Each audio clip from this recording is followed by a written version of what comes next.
நீங்க over thinking பண்ற பர்சனா? எந்த வேலையுமே செய்ய முடியாம நாள் ஃபுல்லா உட்காந்து யோசிச்சுக்கிட்டே இருப்பீங்களா? ஸோ இந்த வீடியோல நம்ம ஓவர் திங்கிங்னா என்ன? அதை எப்படி ஸ்டாப் பண்ணலாம் அப்படின்னு சிம்பிளா பார்க்கலாம். ஸோ ஓவர் திங்கிங் எப்படி ஸ்டார்ட் ஆகுதுன்னா, சடனாக ஒரு நாள் ஸ்டார்ட் ஆகுறது இல்லை. அது கொஞ்சம் கொஞ்சமாக ஸ்லோவாக பில்ட் ஆகுறது. ஃபஸ்ட்டு நம்ம ஃபியரில் இருந்து தான் ஸ்டார்ட் ஆகுது. சின்ன வயசுல இருந்தே நமக்கு சொல்லி கொடுத்துருப்பாங்க, மிஸ்டேக் பண்ணாதீங்க, மற்றவங்க என்ன சொல்லுவாங்கன்னு.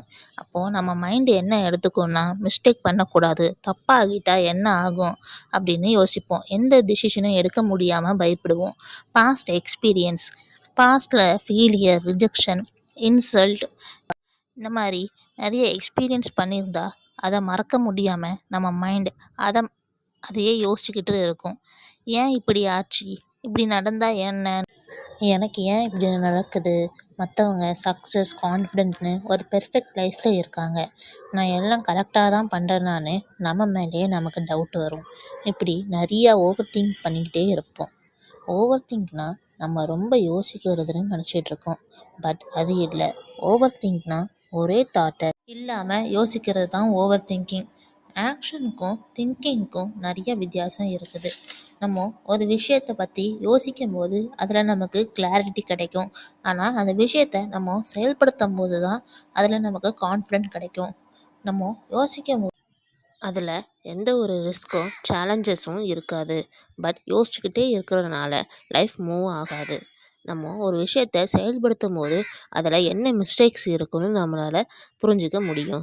அதில் ஒரு ஃபீட்பேக் கிடைக்கும். அந்த ஃபீட்பேக்கில் ஒரு விஷயத்தை பற்றி யோசிக்கிறதுக்கும் அதை செயல்படுறதுக்கும் உள்ள வித்தியாசம் என்னன்னு தெரிஞ்சிருக்கும். திங்கிங்கிறது ஒரு ப்ரிப்ரேஷன் மாதிரி, ஆக்ஷன் தான் நம்மளோட ட்ரான்ஸ்ஃபருக்கு. இப்போ ஓவர் திங்கை ஸ்டாப் பண்ணுறதுக்கான சிம்பிளான மெத்தட்ஸை பார்க்கலாம். ஒரு தாட் வந்தால் மைண்ட்லேயே வச்சுக்காம அது ஒரு பேப்பர்லேயோ இல்லை நோட்ஸ்லேயோ எழுதலாம். என்ன பயம், என்ன ஒர்ஸ்ட் கேஸ்னு எழுதலாம். இந்த மாதிரி நம்ம எழுதும் போது ஓவர் திங்கிங் குறையும். ஹோல் டே உட்காந்து யோசிக்காமல் ஒரு டைமர் செட் பண்ணி, ஒரு குறிப்பிட்ட டைம் டிசைட் பண்ணி டைமர் செட் பண்ணுங்கள். தேர்ட் மெத்தடு என்னென்னா, ஸ்மால் ஆக்ஷன்ஸ். 2 மினிட்ஸ் நடங்க, இல்லைனா உங்களுக்கு பிடிச்ச விஷயம் ஏதாவது செய்யுங்க. எக்ஸாம்பிள் ட்ராயிங் அப்படின்னா நீங்கள் ஆர்டிஸ்ட்டாக இருக்கணும்னு இல்லை. ஓவர் திங்கிங் டைமில் பேப்பர் எடுத்து ரேண்டம் லைன்ஸ் போடுங்க. மைண்டில் வர தாட்ஸ், பிக்சர்ஸை வரைங்க.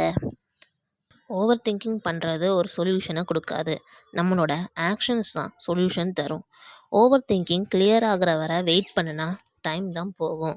உங்கள் லைஃப்பை பெட்டர் ஆக்குறதுக்கு ஒரு ஸ்மால் ஸ்டெப் டெய்லியும் எடுத்து வைங்க.